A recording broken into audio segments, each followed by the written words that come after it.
Good morning, students. Today we'll start with the first topic of grade 7, that is acids, base and salts. This topic is a very basic topic. Acids, bases and salts. Though it seems to be very organic chemistry type of topic, but it is very basic because on the 7th standard level it comes from the day-to-day life. So you all are at home right now. You might be helping your mother, sister in collecting, separating, washing the vegetables and fruits. So such fruits, for example, oranges,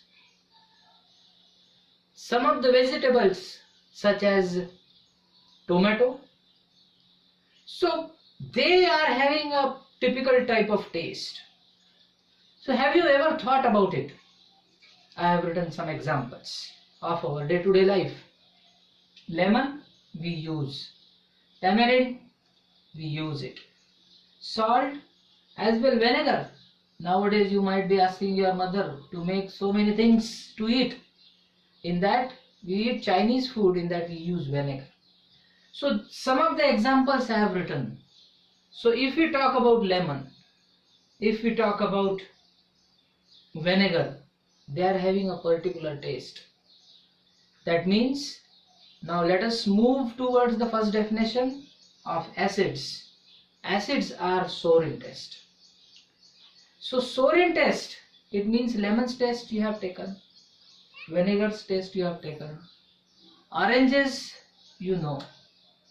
So such taste can be said as, can be pronounced as sour, or some pronounce sour, whatever you can. So now the compounds or materials who are having sour taste, they are called as acids because they are having acidic property. So now this word acid, from where it came? It is derived from a Latin word acer. From this word it is derived as acids. So now we know that acids are sour in taste. Some of the examples I have given you. But the compounds or the elements, the materials which are not sour in taste, then what they are? The second category we are moving towards is bases. Bases are bitter in taste, and if we touch them, they are soapy in feel. It means the compounds or the materials which are bitter in taste, and when we touch them they are soapy in feel, such are called as bases. But my dear students, all the materials or compounds we cannot touch, we cannot taste them. That's why there is a need to have something which will taste these things in laboratory also. So the next topic for discussion is indicators.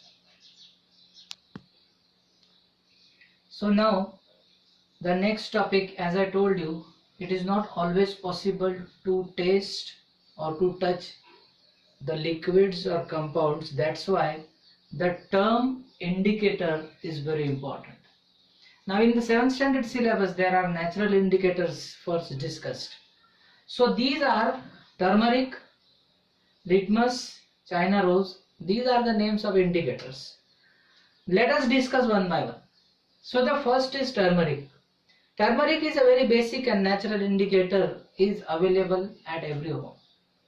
There is one activity given in the NCERT textbook as you have to make a solution of turmeric. It means take some glass of water, add some turmeric to it, stir it properly, then take a piece of cloth, preferably a cotton cloth, and then add that solution on it. Then the cloth will become yellow. Allow it to dry properly. Now the turmeric is completely absorbed in the cloth and uniformly distributed. After drying, now you take some soap solution. It means you make a solution of soap, take it in some small vessel, take the paint brush, dip into the soap solution, and on that yellow piece of cloth, now you can make some drawing, or you write your name. So you will see that when you are writing your name on it, that certain part which is being touched by the brush, the color is changing into red. So now this is the role of the indicator. It means when certain indicator is coming in contact with acid or base, then the color is changed.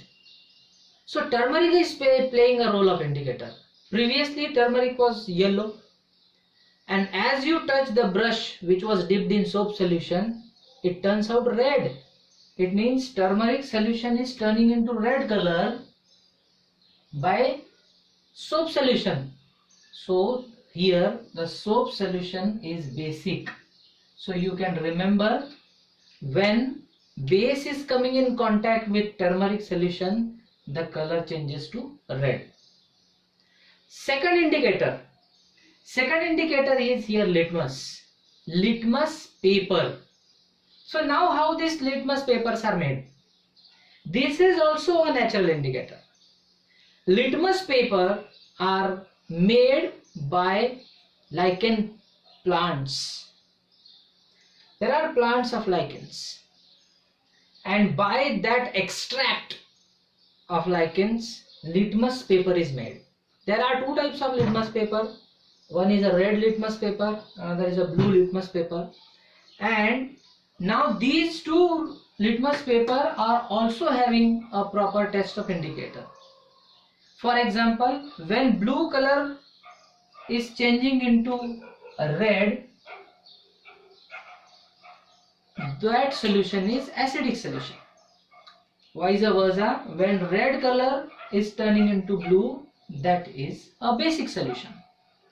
So this is the most indicator which is used everywhere, litmus papers, and as well it's a very easy way of using an indicator.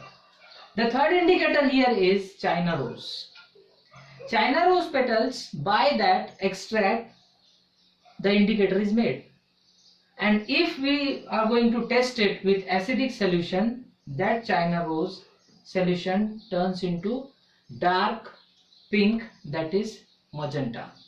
So here are three indicators, natural indicators, which we have used: turmeric, litmus paper and China rose.